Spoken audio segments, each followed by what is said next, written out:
धनगर समाज महाविकास आघाडी व पृथ्वीराज पाटील यांच्या पाठीशी आहे।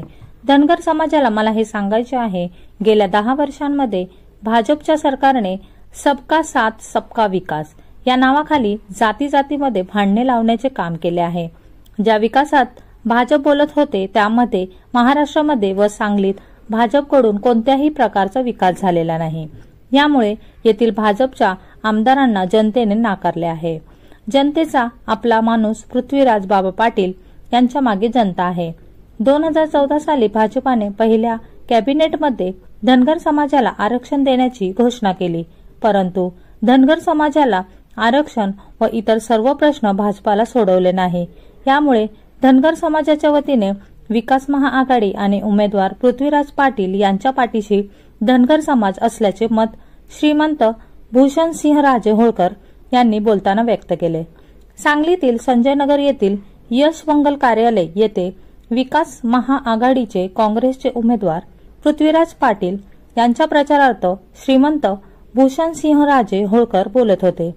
यावेळी दादासाहेब शिंदे, अजित दुधाळ, तानाजी हुनमाने, इलाई बारुदवाले, श्रीकांत साठे, प्रशांत देशमुख आदी उपस्थित होते।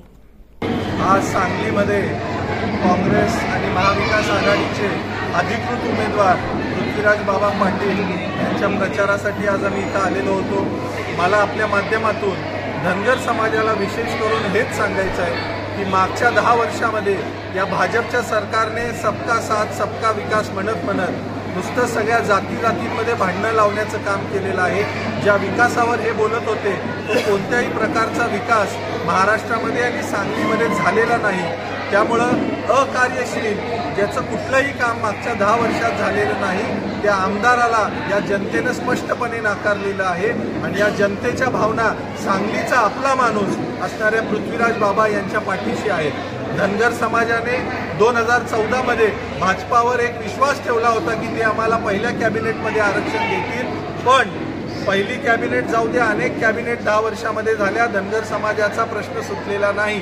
धनगर समाजाचे अनेक प्रश्न असतील, चारा योजना असेल, मेंढपाळांच्या जमिनीचे प्रश्न असतील, कुठलाही प्रश्न या महाराष्ट्राच्या शासनानं बीजेपीच्या सोडवलेला नाही। आणि म्हणून या धनगर समाजाने यावेळेला ठरवलेलं आहे की ज्या महाविकास आघाडीने महाराष्ट्रामध्ये धनगर समाजाला 6 उमेदवार दिलेले आहेत, जी महाविकास आघाडी सगळ्या जाती धर्मांना बरोबर घेऊन चालते, त्या महाविकास आघाडीचे सांगलीचे अधिकृत उमेदवार बाबा पृथ्वीराज बाबा पाटील यांना प्रचंड मतांनी या महाराष्ट्रामधली आणि सांगलीमधली धनगर समाज आणि इतर जनता विजयी करणार आहे। माझ्याकडून मी आमदार झाल्यानंतर काही अपेक्षा व्यक्त केलेल्या आहेत, तेही धनगर समाजासाठी।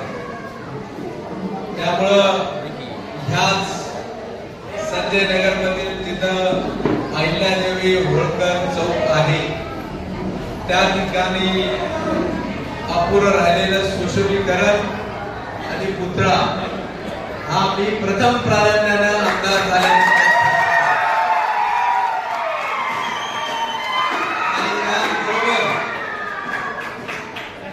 निश्चितपणानं